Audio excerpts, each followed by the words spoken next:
마태복음 27장 15절로 26절 말씀 함께 봉독하겠습니다. 명절이 되면 총독이 무리의 청원대로 죄수 한 사람을 놓아주는 전례가 있더니 그때 바라바라 하는 유명한 죄수가 있는데 그들이 모였을 때 빌라도가 물어 이르되 너희는 내가 누구를 너희에게 놓아주기를 원하느냐? 바라바냐 그리스도라 하는 예수냐 하니 이는 그가 그들의 시기로 예수를 넘겨준 줄 알미더라. 총독이 재판석에 앉았을 때에 그의 아내가 사람을 보내어 이르되 저 옳은 사람에게 아무 상관도 하지 마옵소서. 오늘 꿈에 내가 그 사람으로 인하여 애를 많이 태웠나이다 하더라. 대제사장들과 장로들이 무리를 권하여 바라바를 달라 하게 하고 예수를 죽이자 하게 하였더니 총독이 대답하여 이르되 둘 중에 누구를 너희에게 놓아 주기를 원하느냐? 이르되 바라바로소이다. 빌라도가 이르되 그러면 그리스도라 하는 예수를 내가 어떻게 하랴? 그들이 다 이르되 십자가에 못 박혀야 하겠나이다. 빌라도가 이르되 어찌 미냐? 무슨 악한 일을 하였느냐? 그들이 더욱 소리질러 이르되 십자가에 못 박혀야 하겠나이다 하는지라. 빌라도가 아무 성과도 없이 도리어 밀란이 나르는 것을 보고 물을 가져다가 무리 앞에서 손을 씻으며 이르되 이 사람의 피에 대하여 나는 무죄하니 너희가 당하라. 백성이 다 대답하여 이르되 그 피를 우리와 우리 자손에게 돌릴지어다 하거늘 예 바라바는 그들에게 놓아주고 예수는 채찍질하고 십자가에 못 박히게 넘겨주니라. 아멘. 자, 이번 주간이 고난주간인데 이 사건을 좀 보려면 지금까지 이야기했던 하나님께서 당신의 형상으로 창조한 아담의 모습부터 봐야 될 필요가 있습니다. 하나님의 형상이라고 하는 것은 하나님 당신이 사람을 창조할 때 당신의 아들로 삼기 위해서 인간을 창조했지요. 가장 궁극적인 목표가 뭐였냐면은 사람을 당신의 아들로 삼기 위해서. 그런 그 아담, 이 아담이 하나님의 말씀에 불순종하고 자기가 원하는 대로 자기가 하고자 하는 그 일을 행함으로 말미암아 하나님 앞에 죄를 범하게 되었죠.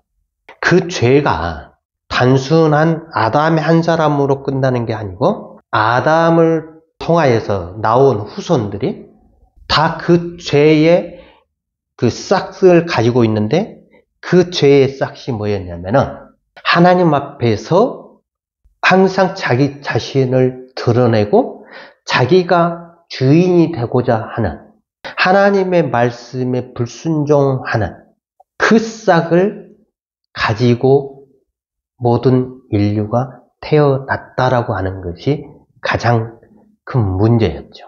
그걸 원죄라고 이야기하는데 그게 우리의 마음 속에, 우리의 영혼 속에 들어와 있는데 그 영혼 속에 들어와 있는 게 그게 저번 주에 뭐라고 이야기했냐면은 우리 개인 무의식이라고 하는 리비도라고 하는 그게 원죄라고 하는 그걸로 봐도 무방할 정도로 그 안에 하나님을 대적하는 모든 것들이 들어있다라고 하는 거죠. 그 리비도의 욕망을 따라서 우리의 의식을 통해서 생각하는 나를 통해서 나오는 모든 행동과 말하는 모든 것들이 다 하나님 앞에 죄된 모습으로 나왔다라고 이야기를 했지요. 그러면은 우리가 생각해야 될 게 뭐냐면은 우리 인간의 모습이 우리 속에서 나오는 모든 것들이 생각하는 모든 것들이 죄라고 이야기를 하는데 우리 스스로 하나님 앞에 나아갈 수 있는 근거가 하나도 없다라고 성경은 늘 말을 하고 있어요. 그래서 우리 속에서 나오는 모든 것들이 다 죄라고 예수님께서도 말씀하시고, 그리고 신약 성경을 기록한 저자들도 이야기를 하고 있단 말이에요. 하나님 앞에서 하나님을 향해서 마음을 열지 않고 닫아버린 사람들의 모습, 어떻게 보면은 마음을 닫았다라고 하는 것은 더 이상 하나님을 나의 주인으로 받지 않겠다라고 하는, 내가 주인이 되고자 하는, 그래서 다른 사람에게, 상대방에게 있어서 항상 저 사람의 주인으로서 내가 서야 되겠다라고 하는, 이게 히메로 의지라고 그 용어를 쓴다고 했잖아요. 내가 아무리 좋은 말을 하더라도 상대방을 나의 말로 상대방이 내 말을 듣게 만드는, 그래서 상대방을 설득하고 바꾸는 그 일을 하는 자체가 뭐냐면은 히메로 의지의 그 역할이란 말이에요.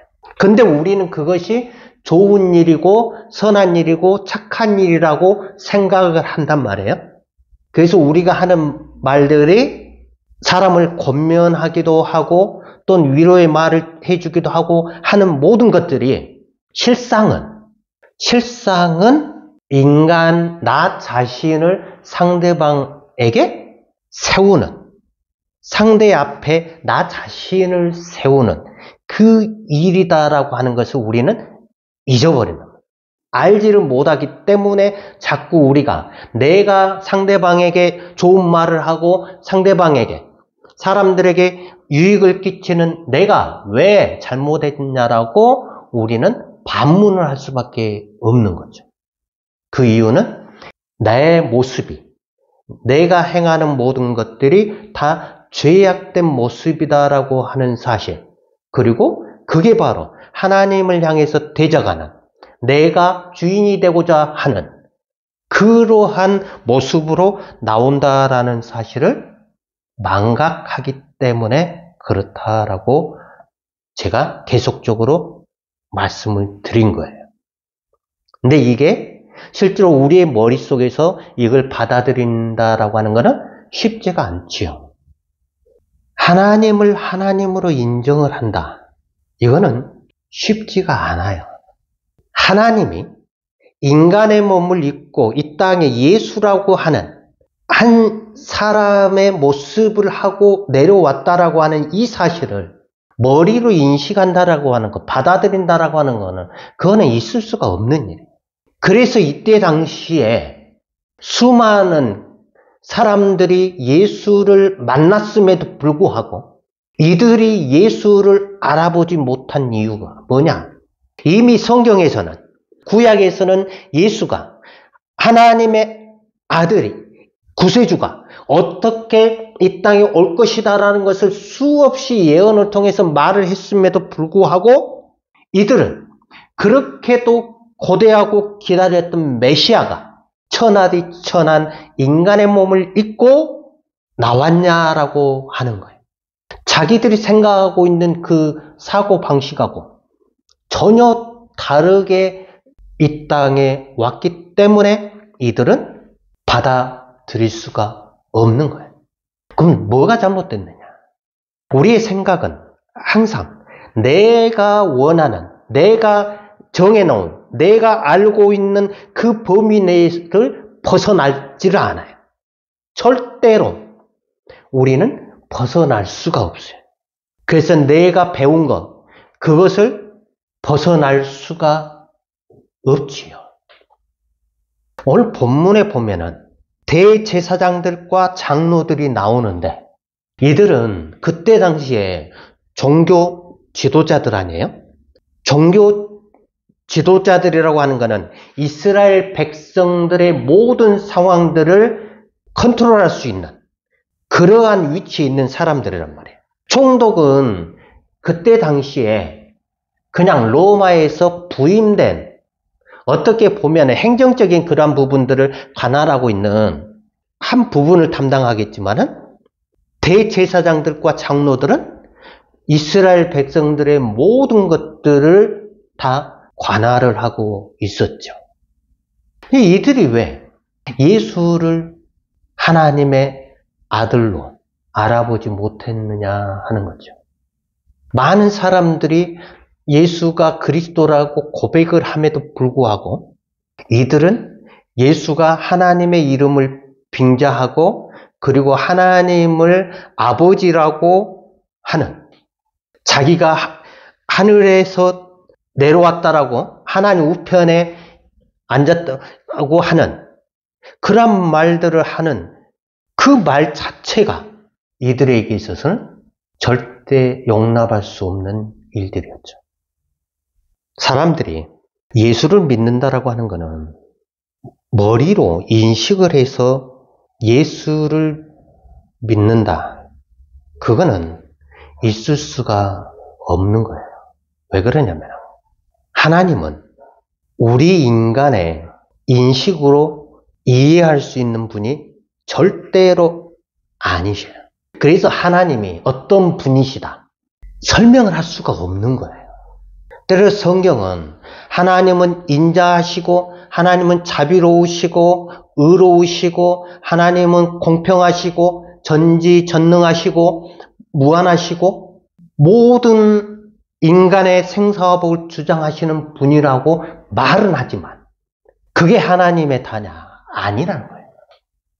하나님은 우리 인간의 아무리 뛰어난 언변이 좋다 하더라도 하나님에 대해서 설명하는 모든 것들은 다 맞지를 않아요. 맞을 수가 없어요. 왜? 하나님은 우리 인식의 범위 내에서 존재하시는 분이 아니다. 그걸 다른 말로 이야기하면 하나님은 내가 이해해서 만날 수 있는 분이 아니고 직접 하나님과 나와 인격적인 관계, 영적인 만남이 이루어져야만이 그때서 그 하나님을 내가 믿을 수 있는 거예요. 이게 안 되면 하나님을 제3자, 그러니까 나와 너의 관계가 아닌 나와 그것과의 관계, 그러니까 나 1인칭, 너 2인칭, 그리고 나머지는 다 3인칭이죠. 3인칭의 관계에서는 하나님을 설명할 수가 없어요.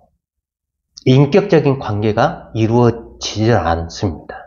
그걸 다른 말로 이야기하면은 예수 그리스도가 이들 가운데 그때 당시에 이스라엘 백성들 가운데 임했지만은 그들이 예수를 나와 너의 관계 1인칭과 2인칭의 관계로 만난 것이 아니고 3인칭의 관계로 만나기 때문에 그들에게 있어서는 역사가 일어나지 않는 거예요.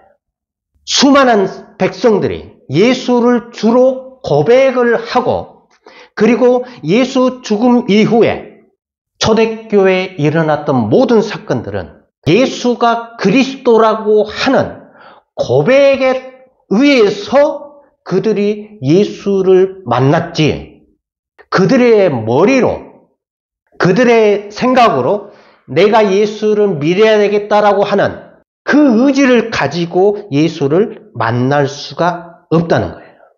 이게 나와 너의 관계, 인격적인 관계, 이거 외에는 하나님을 도저히 우리가 만날 수가 없는 거예요. 예수를 만날 수가 없고 예수를 믿을 수가 없는 거예요.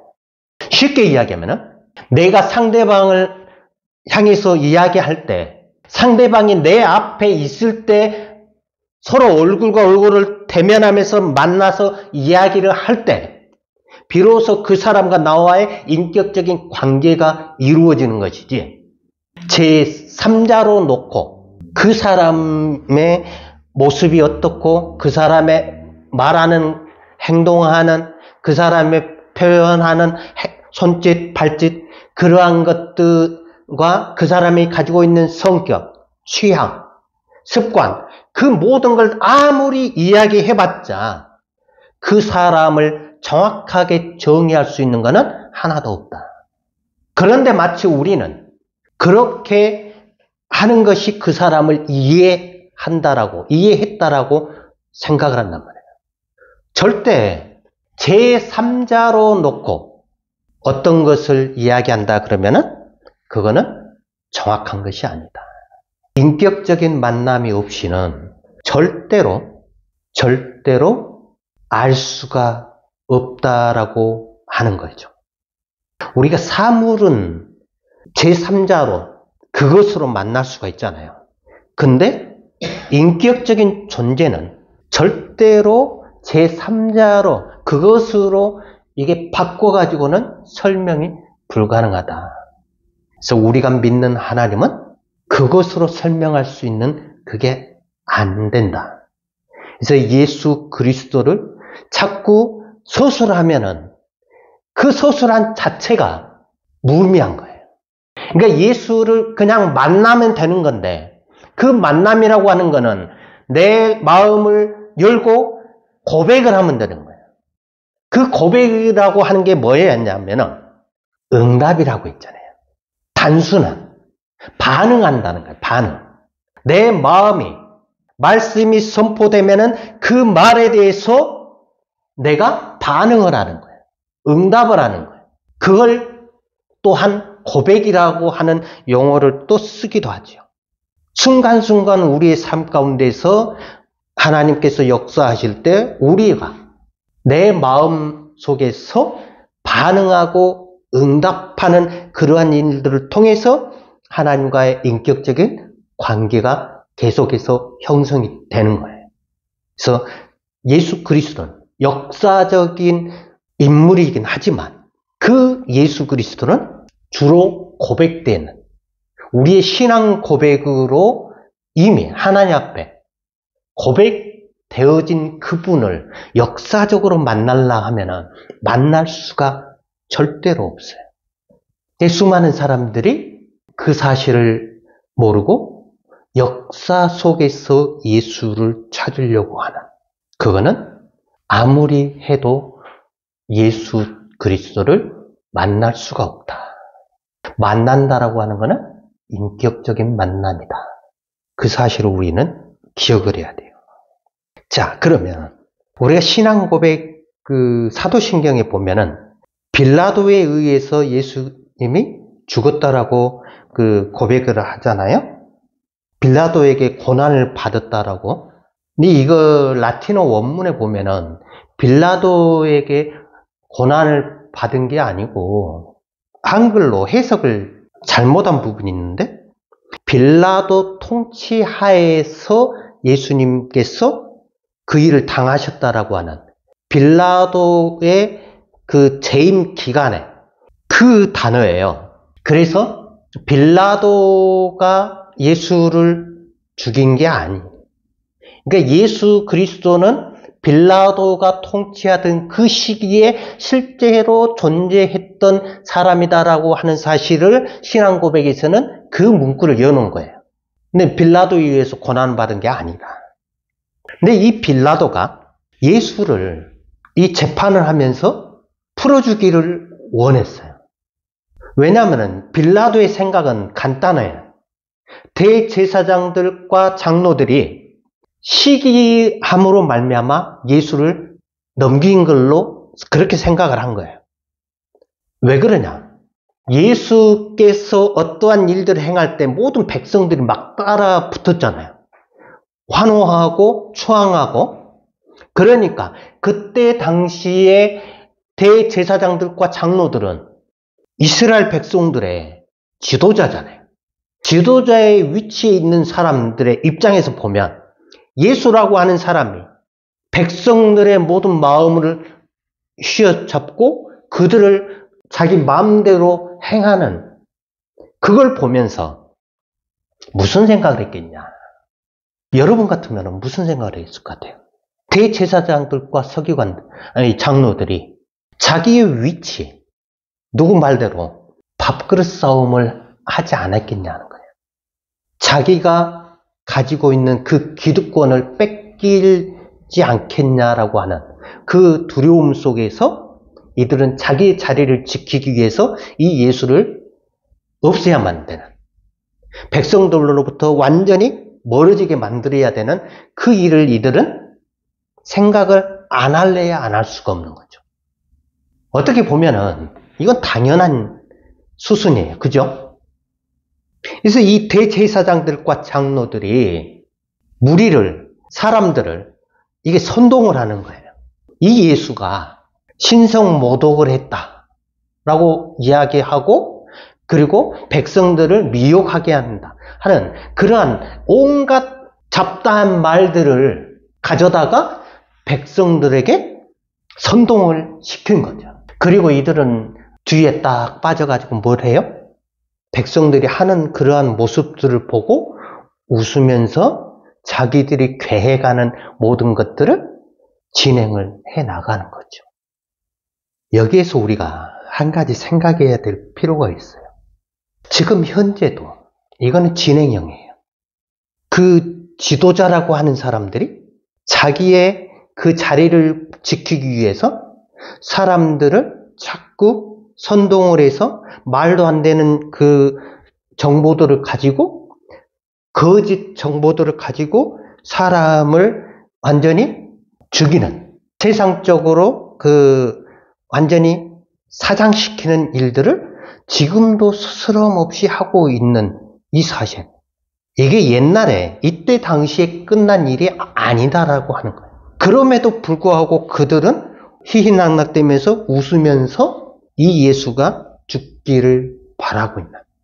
이걸 보면은 지금 우리 21세기에 사는 우리들 보면은 정말로 대제사장들과 장로들은 죽일 놈들이잖아요. 그죠? 자, 그렇다면 하나님은 누구 편이냐 하는 거예요. 죄 없는 예수의 편인가? 아니면 함정을 만들어서 죄 없는 예수를 죽이려고 하는 온갖 잡다한 그 언어를 통해서 중상모략하는 이 대제사장들과 장로들의 편인가? 누구 편인 것 같아요? 하나님은 대제사장들과 장로들의 편에 손을 들어준 거예요. 공의로우신 하나님이, 의로우신 하나님이 왜 이들에게 손을 들어줬냐 하는 거죠. 지금 우리가 이 땅에 살아가면서 우리들이 수많은 일들을 겪은데 내가 원하지도 않는 그러한 일들이 다른 사람에 의해서 저질러지고 행해지고 하는 그 모든 것들을 보면서 왜 저 사람이, 저 불의한 자가, 저 악한 자들이 더 잘 살고 더 잘 될 것 같고, 나는 하나님의 뜻대로 살고 있는 나는 왜 이렇게 힘들고 어렵게 살아야 되는지 우리는 하나님 앞에 늘 하소연을 하잖아요. 근데 왜 하나님은 불의한 저들의 편에 서서 저들의 손을 들어줬냐는 거예요. 총독이 예수를 놓아주기를 원했으나 저들은 예수를 십자가에 못 박아 죽여야 되겠다라고 하는, 무리들을 선동을 해서 자기의 목적을 달성하는 이들의 편에 왜 하나님이 손을 들어줬냐 하는 거죠. 이걸 우리가 고난주간 한 주간 살면서 좀 깊이 묵상을 했으면 좋겠다. 왜 하나님이 믿음으로 살려고 애를 쓰는 내 기도는 안 들어주시고, 왜 하나님을 믿지도 않고 하나님 앞에 마음대로 살아가고 있는 저 사람의 편에 늘 항상 하나님은 모든 것을 다 해주시는 거야. 우리는 불만이 많잖아요? 하나님 앞에? 왜 하나님은 그러시는지. 이 답을 얻어야 하나님이 나에게 무슨 일을 행하고 계시는지를 알 수가 있겠지요.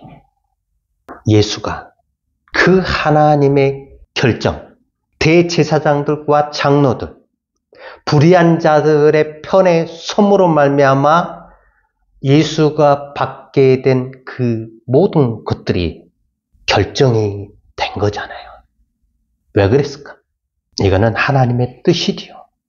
그 하나님의 뜻이라고 하는 게, 여러분들이 어떠한 일들을 당할 때 믿는 사람들이 위로한답시고 하나님의 뜻이니까 받아들이라고 하면은 그걸 받아들이겠냐는 거죠. 자, 하나님의 결정. 이거는 우리의 생각을 벗어난다. 하나님께서 행하시는 모든 일들은 내가 생각하고 내가 알고 있는 그 지식의 범위를 벗어나신다. 하나님은 하나님의 방법대로, 하나님께서 원하시는 대로, 하나님께서 하고자 하는 그 계획을 따라서 하나님은 그 일을 행하신다. 우리는 그 사실에 하나님 앞에 믿음으로 반응을 해야 된다라고 하는 거죠. 그게 내 머리로는 도저히 받아들일 수 없는 그러한 상황이 올지라도 하나님은 오직 하나님의 뜻대로 일들을 행하신다. 그래서 예수 그리스도가 고난을 받아야 되는 것은 하나님의 뜻이었어요. 예수 그리스도가 십자가에 못 박혀야 된다는 것은 하나님의 뜻이었어요. 하나님의 계획이셨단 말이에요. 그 하나님의 계획은 바뀌질 않아요. 다른 말로 이야기하면 하나님이 사람을 창조할 때 원래 계획하신 목적, 당신의 아들로 삼기 위해서, 당신의 자녀로 삼기 위한 그 오직 한 가지, 그것은 이미 하나님이 천지를 창조하시기 전에, 사람을 창조하기 전에 이미 결정하신 거예요. 당신의 아들로 어떻게 삼을 것이냐, 그건 하나님의 계획이었죠. 인간의 계획이 아니었어요. 그죠? 그렇다면 하나님이 이 땅에 와서 인간의 몸으로 와서 죽임을 당하는 거 당연히 하나님의 계획 가운데서, 하나님의 뜻 가운데서 이루어지는 건데, 그 하나님이 예수라고 하는 인간의 몸을 입고 와서 하나님 자신이 직접 친히 하나님 자신이 십자가에 못 박혀 죽는, 자기 자신을 죽이는 사건이 바로 십자가의 사건이다. 하나님 자신이 죽는 사건. 그만큼 하나님의 아들로 당신의 자녀로 삼기 위한 하나님의 계획은 자기 자신을 완전히 죽이면서까지도 행하셔야 했던 하나님의 뜻이었다. 그 하나님을 우리의 머리로 인식을 한다? 오직 우리의 마음을 열고 그 하나님을 우리가 믿음으로 반응하고 믿음으로 하나님 앞에 결단하고 나아갈 때만이 그 사실이 우리 가운데서 역사하시는. 그래서 하나님은 그때 당시나 지금이나 동일하게 역사하신다. 그 역사는 변하지 않으시고 하나님은 저와 여러분 가운데서 언제나 인격적인 만남을 갖기를 원하고 계신다. 우리가 성경 말씀을 머리로 아무리 이걸 이해를 하고 달달달 외워도 이게 우리에게 능력이 안 되는 것은 만남이 없기 때문에 그렇다. 인격적인 만남, 영적인 만남, 이거 외에는 하나님을 만날 수가 없다. 우리 행위로도 절대로 되지 않는다.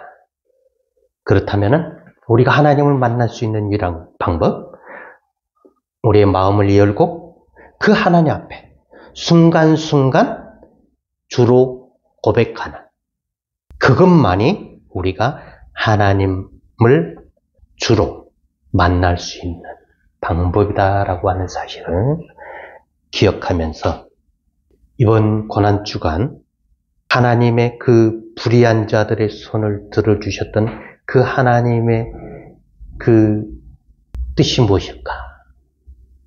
한번 묵상하는 귀하고 복된 삶이 되기를 주님의 이름으로 축원합니다.